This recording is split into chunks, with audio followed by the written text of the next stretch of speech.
Continuamos entonces con la exposición del doctor José Emilio Díaz Ballén, que nos va a hablar de la política como espacio de relación, las políticas de evaluación educativa y accountability entre discursos, políticas y prácticas en el Sistema Nacional de Evaluación de Colombia. Adelante, por favor.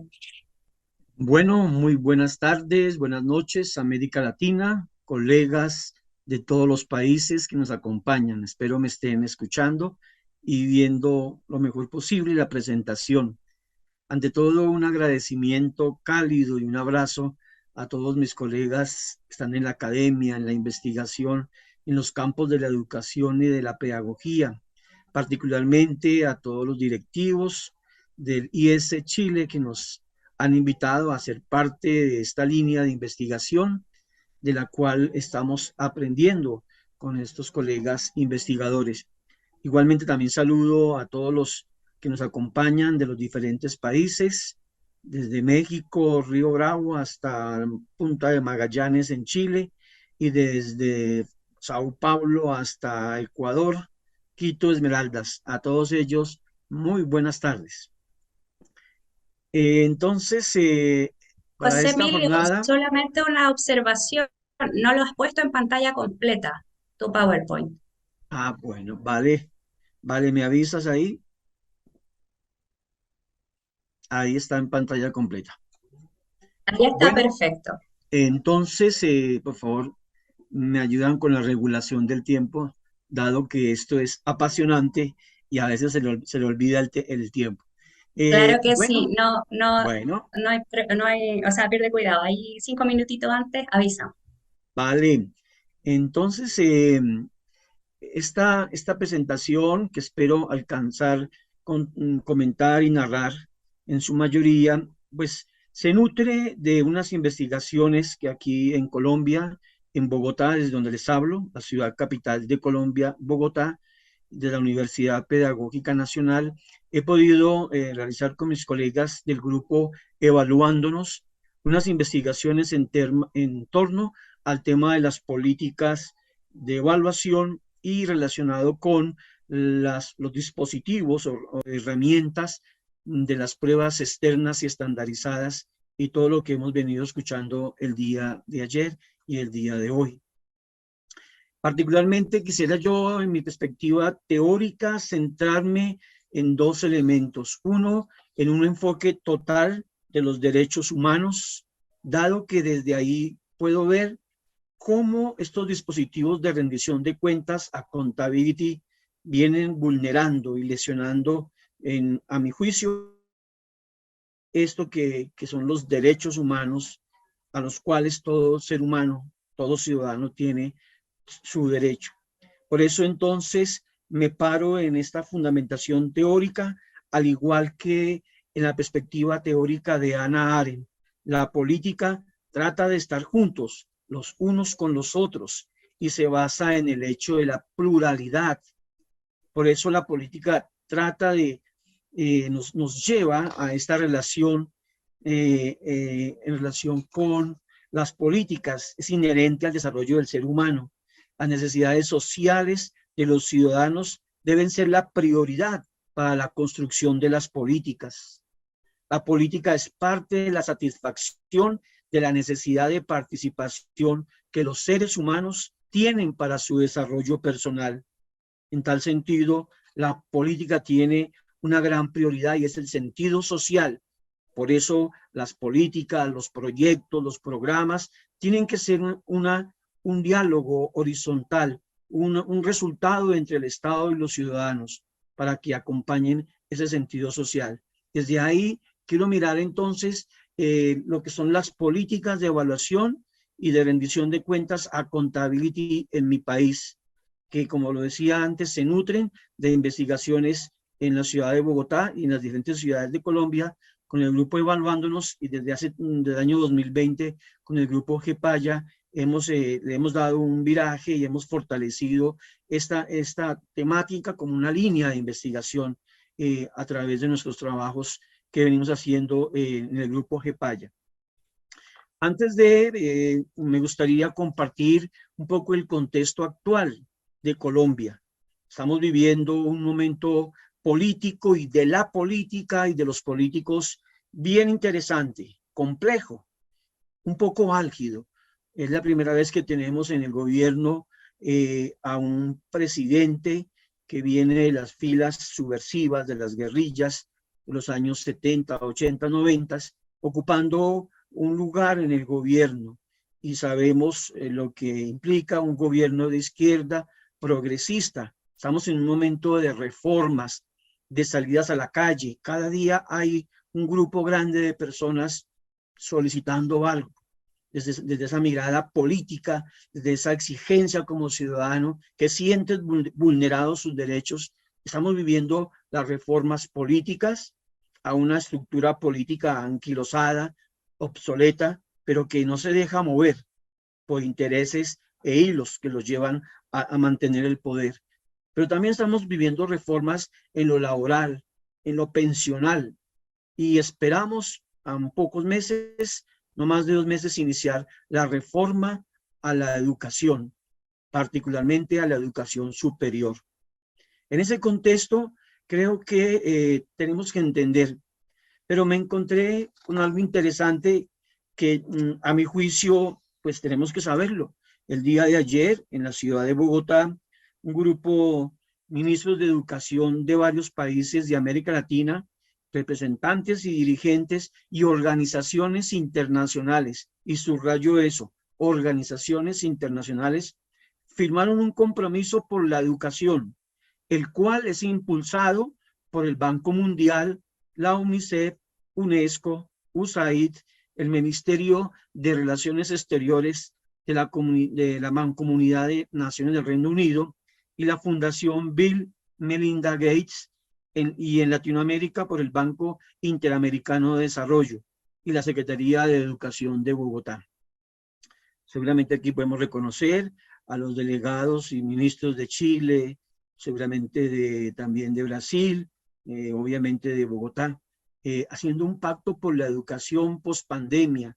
Y ya nos hace ruido otra vez, mira allí, la injerencia de los organismos internacionales. Y algo que viene creciendo fuertemente en América Latina, estas fundaciones, alianzas por la educación, mercaderes por la educación, que traen consigo una oferta, y es continuar con ese enfoque neoliberal de la privatización. Por eso ya en Bogotá se han instalado hasta una prueba piloto para ingresar estas fundaciones, que lo que traen es, dicen que sin ánimo de lucro, pero en el fondo vienen a contribuir en la privatización de la educación. Esto me hace pensar que los gobiernos de izquierda y progresistas en América Latina han estado en el gobierno, pero no son ellos los que toman las decisiones. Otros deciden, mientras que los gobiernos de izquierda gobiernan, pero lo hemos vivido en Chile, lo hemos vivido en Brasil, lo hemos vivido en Argentina, ahora estamos en Colombia. Asimismo, otro hecho que nos debe marcar como el contexto para entender un poco cómo estas políticas de evaluación y de rendición de cuentas en sus diferentes estados vienen a violentar, a vulnerar los derechos humanos. Pues hay unos datos que sacaba hoy el DANE, que es el Departamento Nacional de Estadística Nacional, diciendo estos datos sobre la economía familiar y la economía del país. La situación económica en los hogares, más de la mitad, el 54.5%, señaló que su economía económica es peor o mucho peor. El 11.2% dijo que estaba mejor o mucho mejor, y el 34.3% dice que se mantiene igual.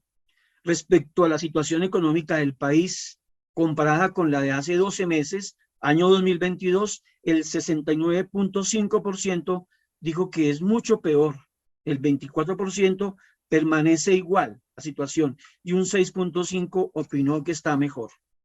Ahí podemos ver las tendencias y podemos ver las percepciones de los ciudadanos colombianos respecto a este periodo de pospandemia o de continuidad de la pandemia que nos ha empobrecido. Cabe destacar que el 51% piensa que en un año la situación estará peor. Solamente el 28% dice que podría ser igual, el 20% que podría mejorar. En la misma línea, las opiniones de los encuestados no son muy optimistas respecto al comportamiento que tendrán los precios en el futuro. El 64% espera que aumente mucho, el 16% que aumentará igual y el 10,7% que aumentará un poco. Datos que nos da el DANE. Entonces, el 69,5% de los colombianos cree que su economía empeoró, en resumidas cuentas, lo cual ya nos da una piquiña, nos hace sentir, nos preocupa la economía de las familias, nos preocupa la economía del país en un momento de reformas. Yo diría que fueran reformas, no únicamente ajustes, como algunos políticos que hacen la política están buscando hacer en el país, en momentos en que el país se debate en estos números, que aunque son cantidades, son mediciones, podemos aplicar a la realidad. En esta realidad se operan las políticas de evaluación y de accountability escolar. Pero entonces, claro, si revisamos nuestra constitución política, pues el artículo nos va a decir, esta constitución tiene ya más de 40 años, del año 91. Colombia es un Estado social de derecho, organizado en forma de república, unitaria, descentralizada, con la autonomía de sus entidades, es democrática, es participativa y pluralista, fundado en el respeto a la dignidad humana, en el trabajo y la solidaridad de las personas que la integran y la prevalencia del interés general, del interés social que nos decía Hannah Arendt. Pero esto, interpretado a la luz de lo que acabamos de ver, de esos datos fríos y hasta miedosos de la economía familiar y del país respecto del mundo, nos da mucho que pensar. Asimismo, en el artículo 67 de nuestra Constitución, que tiene tantos remiendos que hoy ya no aguanta más, la educación es un derecho, en el artículo 67, es un derecho de la persona y un servicio público que tiene una función social. Y esto lo conecto con uno de los ejes del plan de desarrollo del actual gobierno de izquierda progresista. Uno de los ejes es el eje de la justicia social y la equidad. Se supone que todas las reformas que acabo de ver, inclusive la de la educación, tendrán que ser atravesadas por esta política. El Estado y la sociedad y la familia son los responsables de la educación, que será obligatoria de los 5 a los 15 años, hasta la educación básica, hasta grado 9. La educación media aún sigue en el limbo, aunque se conserva dentro de los colegios públicos. Y en la ley 30 de la educación superior, quiero resaltar el artículo 69 porque resalta el derecho a la autonomía universitaria. Las universidades podrán darse sus directivas y regirse por sus propios estatutos, de acuerdo con la ley. El Estado facilitará mecanismos financieros que hagan posible el acceso a todas las personas aptas de la educación superior. Y hoy, igual que en Chile, igual que en Brasil, los jóvenes están saliendo a la calle.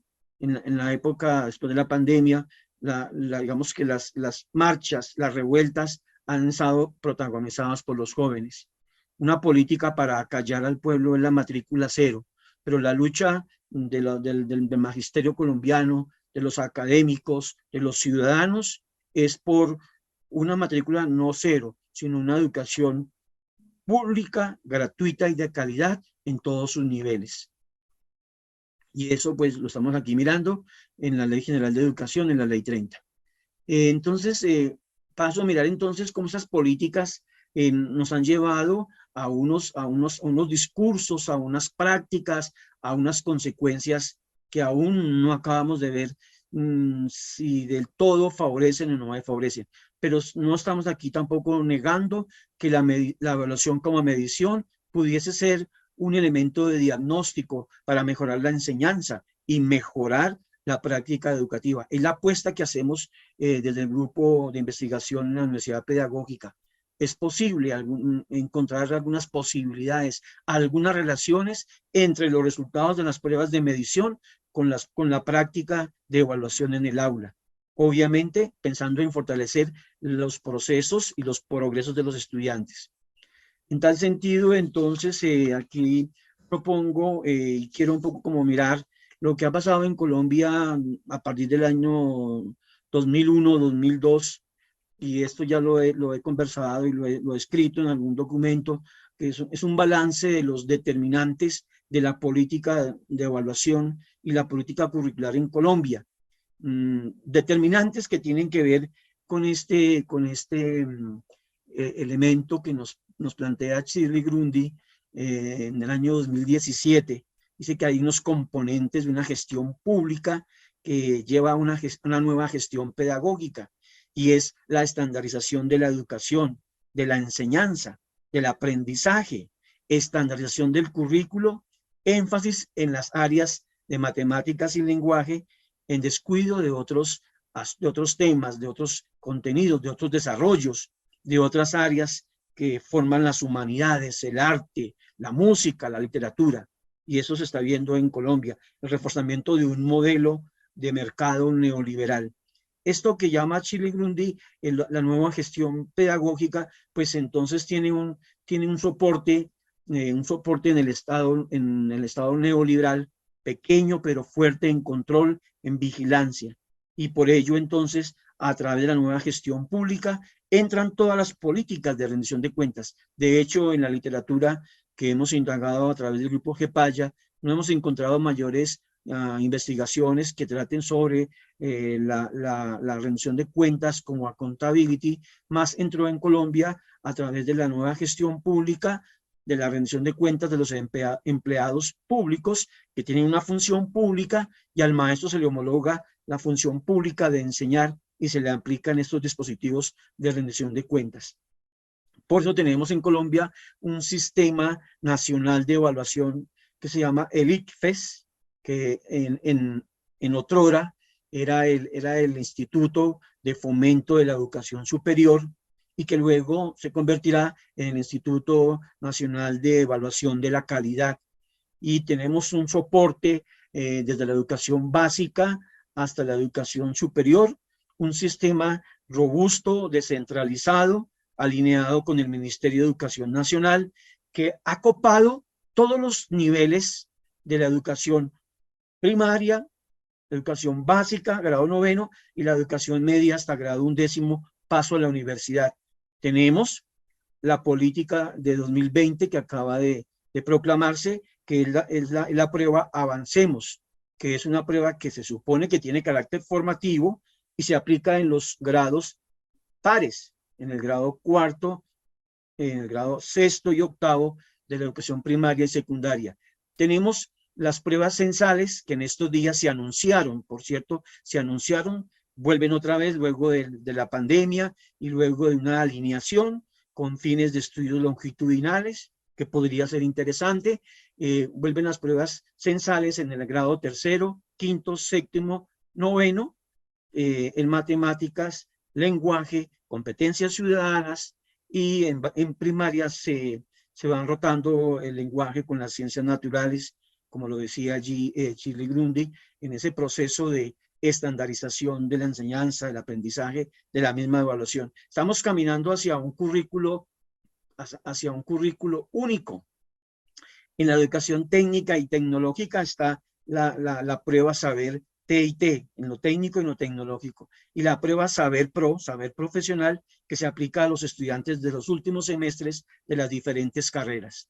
O sea, tenemos un sistema nacional de evaluación de la calidad que fabrica y diseña y aplica pruebas de medición desde el modelo centrado en evidencias con fines de medición del desarrollo de habilidad de los estudiantes, y que busca obviamente medir las instituciones, el profesorado, los estudiantes, y poder obviamente hacer ranking. Por estos días acababa de leer con un grupo de maestros que me reúno en clases virtuales de todo el país, del Pacífico, del Caribe, de la zona andina, de Bogotá, de Cundinamarca. Leíamos los resultados de la prueba 2022, la prueba Saber, en el último grado de educación media, paso a la universidad, y se publican grandes estudios en hojas de Excel, la obsesión por la tabla de datos, y publicaban los 5 mejores colegios de cada ciudad más importante de Colombia, al norte, al sur, al occidente, al oriente. Qué casualidad, por ejemplo, el caso de Colombia, de Bogotá, los 5 mejores colegios suelen ser colegios privados de bachillerato internacional. Los colegios públicos tenemos que buscarlos en dónde están. Esto nos ha llevado esto nos lleva a pensar en lo que decía un poco antes, lo que han sido los determinantes de la política de evaluación y de rendición de cuentas accountability.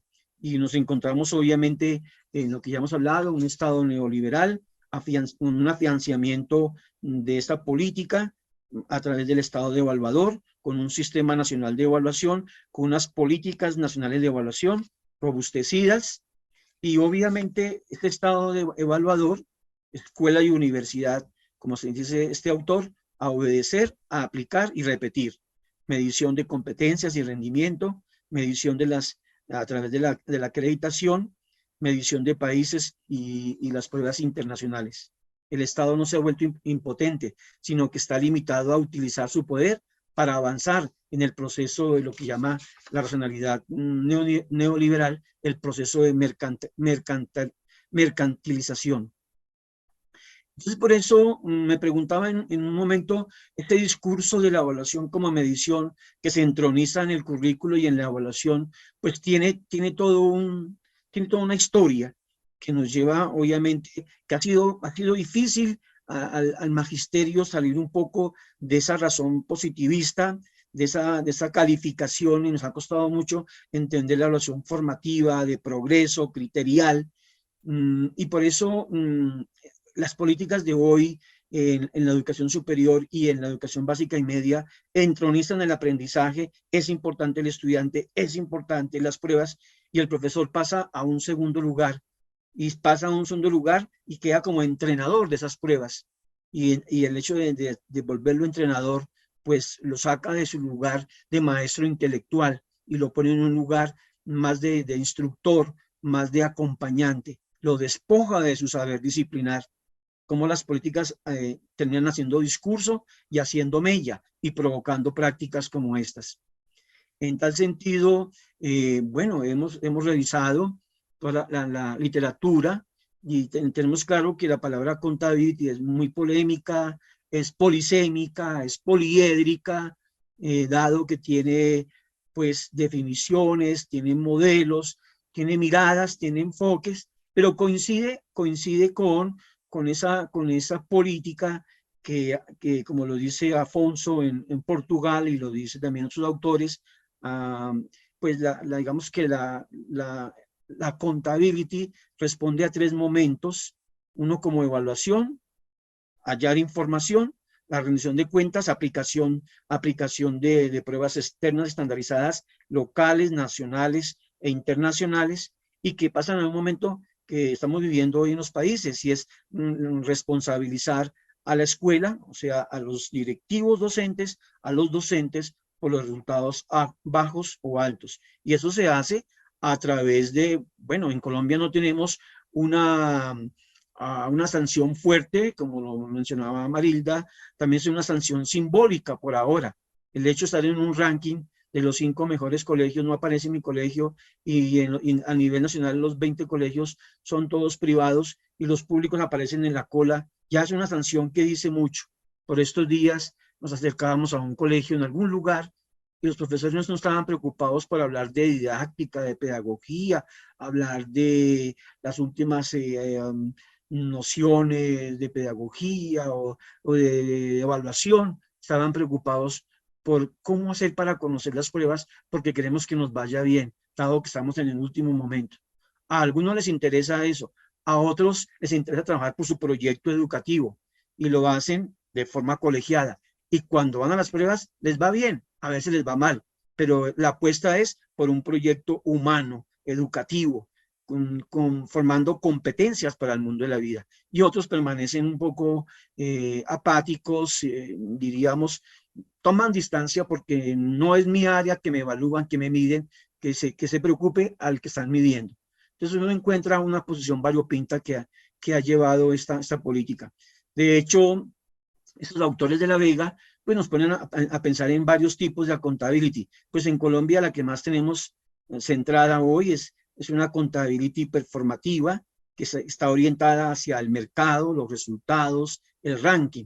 No quisiera aquí tanto demorarme, pero digamos que esta política sí está clara porque nos están colocando en un lugar donde el profesor cada vez pierde más espacio como intelectual, como académico, y cada vez la evaluación externa estandarizada marca el currículo, marca el tema, marca los contenidos. Tendríamos que hablar con Julio Torres en su libro La justicia curricular, porque estamos perdiendo ese terreno tan importante. El currículo se queda en meros temas y contenidos y que se miden a través de una evaluación de las pruebas estandarizadas.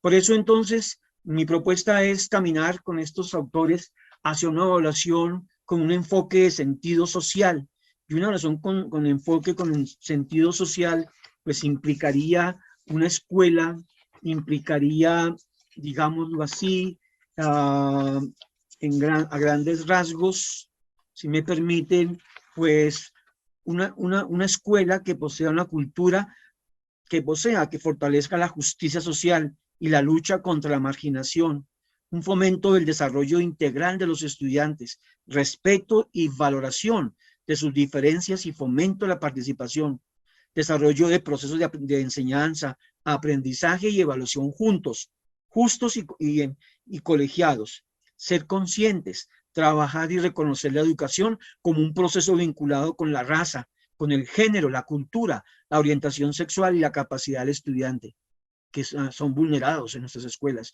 y que las pruebas también vulneran y desconocen los contextos, desconocen las realidades, los sujetos, pero nos siguen evaluando y nos siguen anunciando de participar en las pruebas censales. Así las escuelas estén cayendo, no tengan profesores, que es la queja de la mayoría de profes que trabajan en lugares marginales.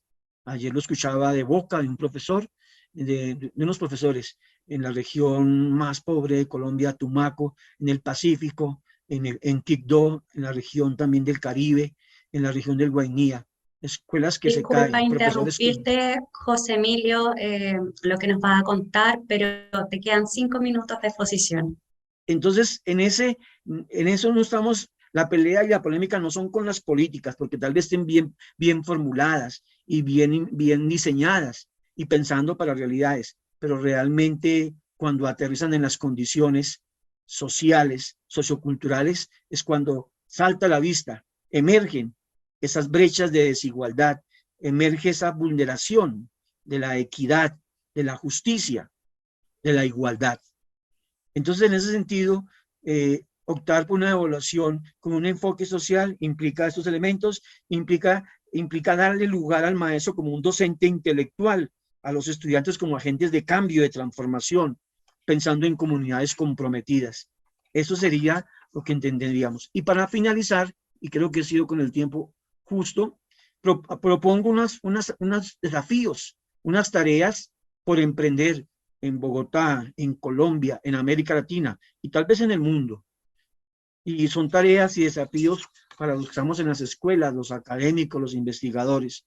Continuar posicionando una investigación a nivel internacional, regional, local, en torno a esos asuntos de la política, de accountability y sus posibles efectos no deseados, inclusive tóxicos. Y también, ¿por qué no?, buscando posibilidades y relaciones de cómo usar los resultados en beneficio de la práctica educativa y de la práctica evaluativa.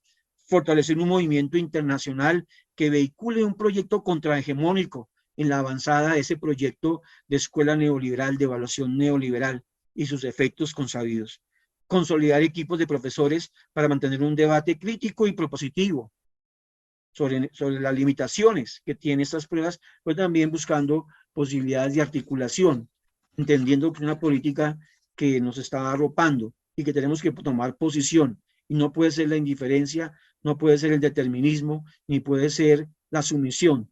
Tiene que ser una posición propio de un profesor intelectual, reflexivo, autocrítico, avanzar hacia una evaluación integradora e integrativa de la medición con la evaluación formativa que se dé en las instituciones, en el aula, en el campo escolar.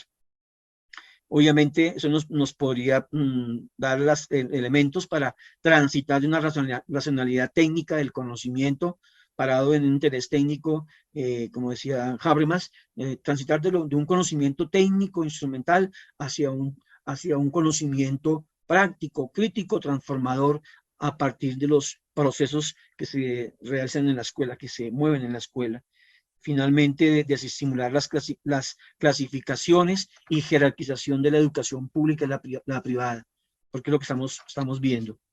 Y para terminar, promover la distribución de los resultados de las pruebas de desempeño en informes por áreas, disciplinas y con los puntajes personalizados, porque hoy no llegan a los colegios como un agregado por colegios, una estadística por colegios.